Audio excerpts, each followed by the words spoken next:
Salam, salam kasih damai dan sejahtera. Tuhan memberkati, menyertai dan melindungi. Salpe,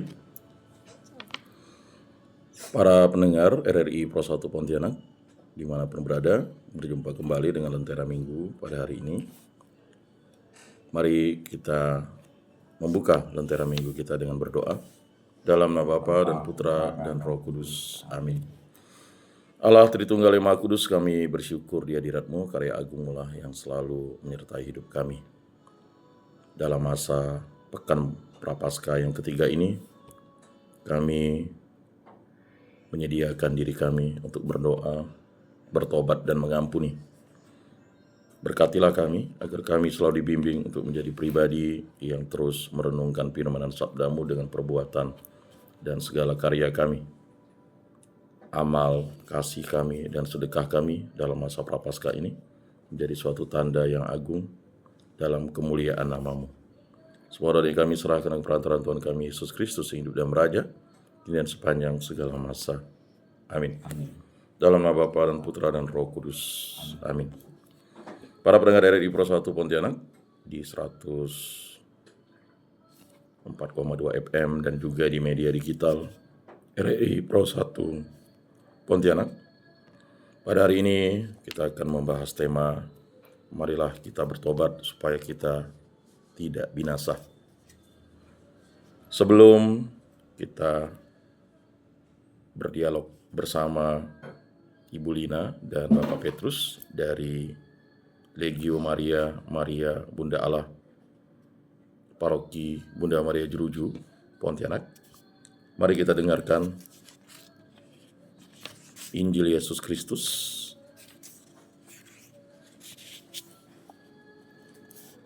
menurut Lukas bab 13 ayat 1 sampai 9.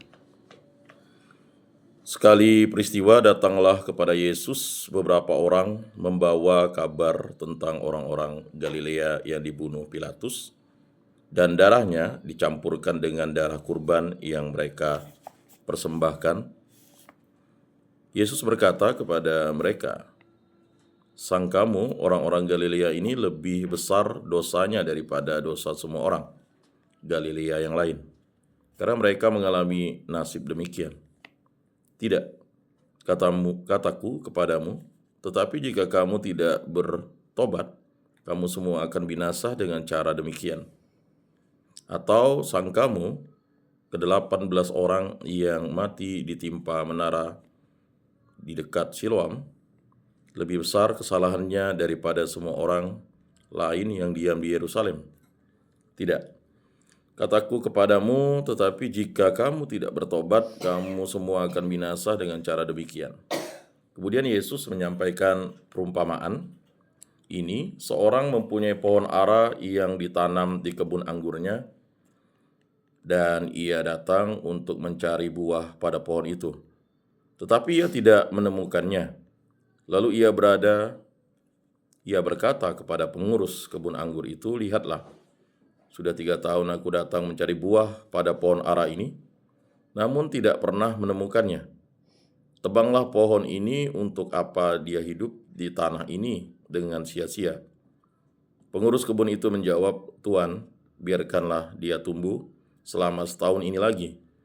Aku akan menyangkul tanah sekelilingnya dan memberi pupuk kepadanya. Mungkin tahun depan ia berbuah, jika tidak, tebanglah dia." Demikianlah sabda Tuhan.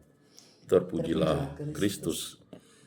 Bapak, Ibu, saudara-saudari yang terkasih dalam Yesus Kristus, para pendengar RRI Pro 1 Pontianak dimanapun berada, tema kita adalah marilah kita semuanya bertobat agar kita tidak binasa. Tema ini merupakan suatu tema pada masa Pekan Prapaskah yang ketiga, di mana persiapan hati, jiwa, dan raga kita dalam menyongsong Paskah harusnya sudah pada titik yang penuh dengan doa, amal, kasih, pertobatan, dan mengampuni. Di studio RRI Pro 1 Pontianak telah hadir Bu Lina dan Pak Petrus. Kita akan bersama men-sharingkan ini dalam bentuk dialog-dialog iman yang sungguh luar biasa. Selamat pagi, Bu Lina, Pak Petrus. Pagi, Pak Yohanes. Baik, marilah kita semuanya bertobat agar kita tidak binasa.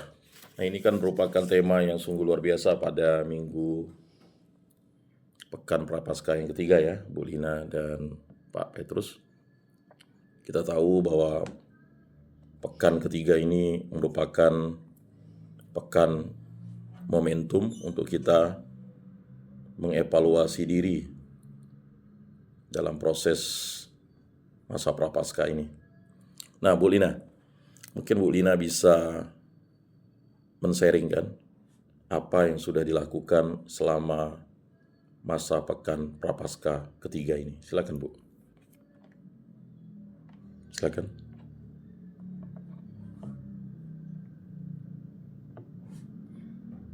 Atau dari Pak Petrus dulu, gimana Pak? Terima kasih Pak Yakobus dari Dimas Katolik. Tentunya kami ucapkan terima kasih atas kesempatan yang diberikan kepada saya dari komunitas Injil Maria Bunda Allah Paroki Jeju. Dalam acara Lentera minggu ini yang pada masa Prapaskah yang ketiga yang bertopik marilah kita semua bertobat agar tidak binasa.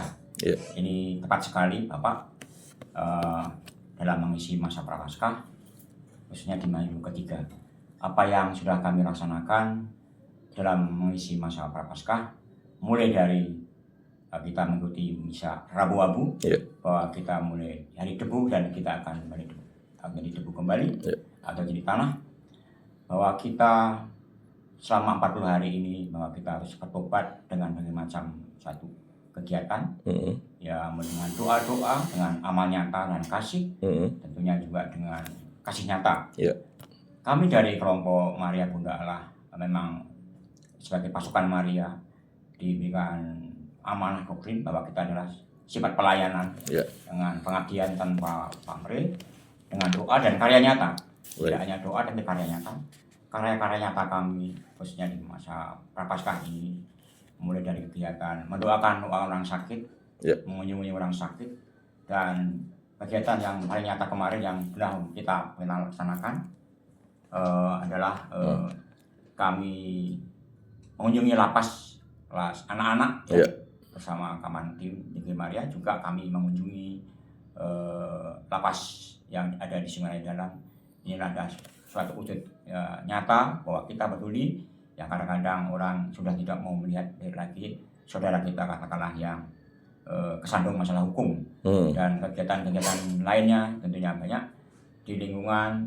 Kebetulan kami adalah sebagai pelayan lingkungan, kami sudah yang kedua mengadakan pendalaman iman yang tertuang dalam kegiatan APP ini, yang ada 4 kali pertemuan dalam pendalaman iman ini dalam upaya mengisi masa Prapaskah.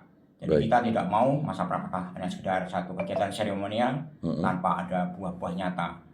Ya, pertobatan adalah satu kata tobat dalam arti kita akan memperbaiki diri di tahun-tahun berikutnya harus lebih nyata.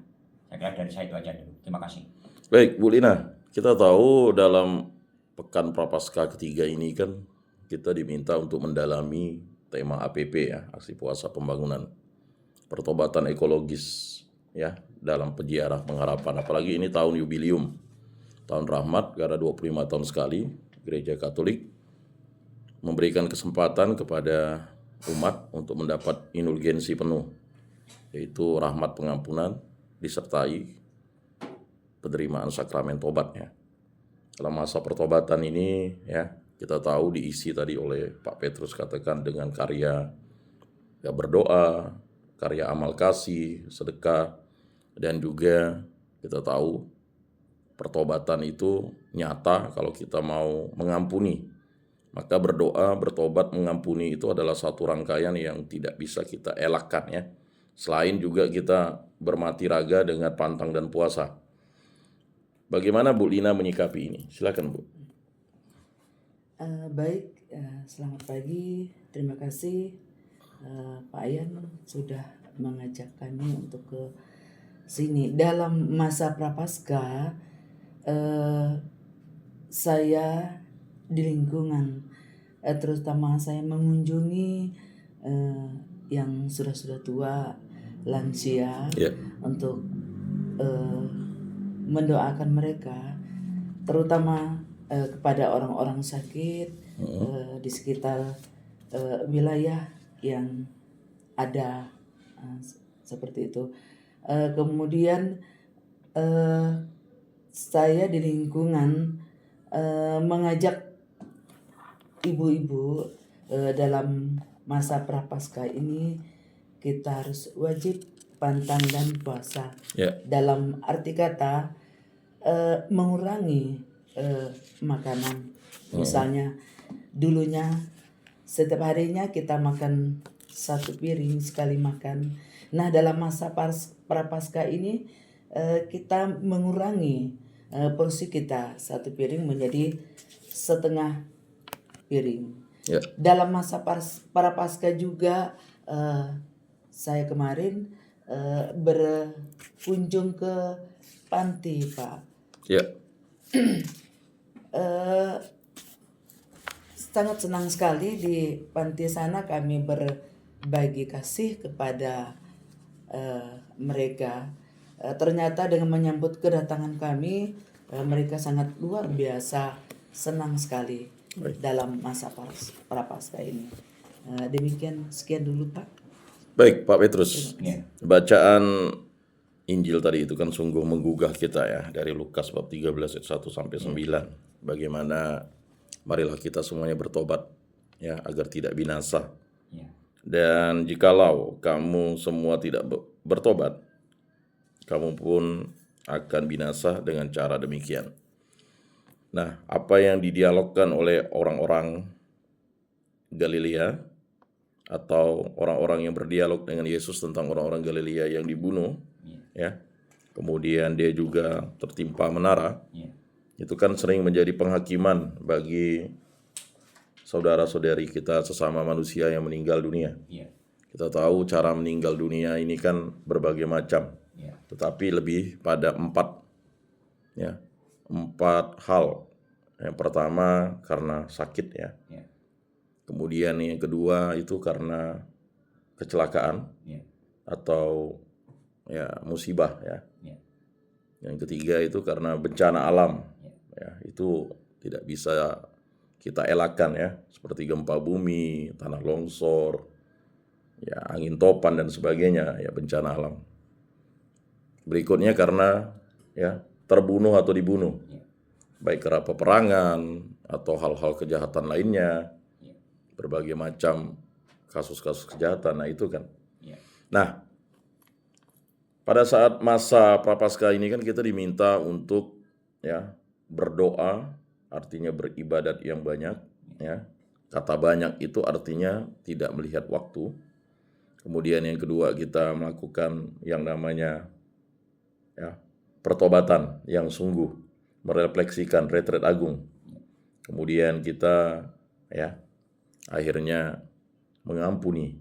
Kalau kita mau diampuni dengan penerimaan sakramen tobat itu, apalagi pada masa tahun jubilium ini, indulgensi penuh, ya kita diminta untuk ya berbuat amal dan kasih, dan kita berziarah di Porta Santa yang sudah ditetapkan oleh Kuskupan Agung Pontianak. Ini kan ada 8 gereja.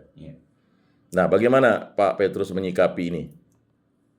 Terima kasih Pak Yakobus. Kita menarik sekali dari bacaan tadi yang mengangkat marilah kita semuanya bertobat agar tidak binasa. Dalam Injil ini ada 2 pokok. Yang pertama adalah dosa dan penderitaan. Baik. Yang kedua ada perumpamaan pohon ara yang tidak berbuah. Jadi dari topik Injil pada hari ini, kami tertarik masalah orang Galilea. Bahwa kita sebagai manusia tidak bisa katakanlah menilai, menjustifikasi seseorang karena dosa. Mengatakan dosa dan tidak itu bukan ranah manusia. Baik. Ya, baik dan tidak bukan ranah kita. Itu adalah ranah dari Tuhan sendiri. Seperti dalam bacaan ini tadi yang orang-orang yang tertimpa menara. meninggal itu, mungkin secara manusia banyak menilai itu pasti dosa. Ya, tadi katakan kematian seseorang itu berbagai macam cara. Itu adalah otoritas dari Tuhan. Jadi kesimpulannya sebagai seorang manusia, kita sendiri katakanlah kita ini mungkin di mata orang-orang kita baik. Ya, katakanlah kita ini dalam arti udah naik sampai naik ke surga. Itu menurut kita, menurut manusia. Jadi kata kembalikan tadi bahwa itu adalah otoritas Tuhan. Jadi inilah kadang-kadang jebakan kita. Kita seolah kita sudah mengklaim kita ini baik, padahal kita makanya hanya bertopeng. Ini berbahaya. Yang dikatakan tadi, ada pohon ara di tengah pohon anggur. Ya. Pohon ara adalah pohon yang sangat bernilai tinggi, namun kenyataannya tidak berbuah dan akan dipotong, akan dibuang. Kita sebagai manusia jangan sampai kita jadi pohon ara, walaupun baik tapi tidak berbuah. Yang menjadi berbuah dan berbuah itu akan bukan otoritas kita, yaitu Tuhan sendiri. Jadi kita sangat hati-hati sebagai orang beriman, katakanlah, walaupun kita katakanlah udah banyak pelayanan, banyak ini itu amal kasih, tapi itu yang berhak menilai adalah Tuhan. Kita hanya berusaha dalam bertobat untuk menuju ke sana kehidupan abadi. Inilah kadang yang sangat berbahaya bagi manusia kalau kita mengklaim diri kita baik, padahal itu bukan otoritas kita. Nah, tadi kita juga boleh menjustifikasi seorang masalah dosa, karena dosa orang itu berbagai macam cara sakit penyakit. Kadang-kadang kita menjustifikasi seorang, wah sakit karena banyak dosa ini itu, padahal kita tidak boleh begitu. Itu yang tertarik dalam inti dari Injil hari ini, masalah pertobatan. Pertobatan adalah terus dalam kehidupan, karena kehidupan ini adalah perjalanan menuju kehidupan abadi. Terima kasih. Baik, Bu Lina. Kita tahu Bu Lina ini kan aktif di mana-mana. Selain itu juga sebagai ketua RT, ya, kemudian pengurus lingkungan, aktif di Legio, di WK, ya. Kemudian sekarang banyak melayani masyarakat. Nah, hal-hal semacam yang disampaikan oleh Yesus ini kan sering menjadi momok bagi kita, ya. Kita sering menghakimi bagaimana cara orang meninggal dunia. Padahal Yesus sampai katakan, ya, walaupun dia dibunuh, ya, oleh Pontius Pilatus karena kekuasaan dan darahnya dicelupkan untuk korban, ya, persembahan, dan juga orang tertimpa di menara Sion itu bukanlah indikasi atau indikator untuk menilai dosa orang, ya. Karena tadi saya katakan kematian itu kan ada 4 hal besar yang terjadi.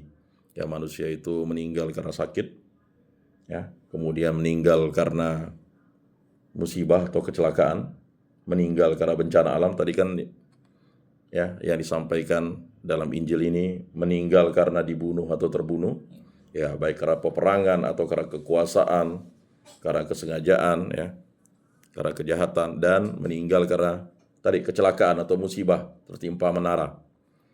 Nah, ini kan sering menjadi, ya, penghakiman, ya kan. Nah, ini karena dia banyak dosanya makanya dia meninggal caranya seperti itu. Padahal Yesus katakan tidak, jika kita tidak bertobat, ya kan, ya, kita binasa dengan cara, ya, lebih daripada cara demikian, ya kan. Karena kita tidak bisa menghakimi kematian kita sendiri karena sudah meninggal dunia, ya. Nah, bagaimana Bu Lina melihat ini? Silakan, Bu. Ya, silakan. Sharing pribadi atau apa? Baik. Selama ini dalam pelayanan, terutama saya pertama kali dipilih sebagai ketua RT. Nah, di situ yang saya alami beberapa hal yang, ya, boleh dikatakan tidak masuk akal.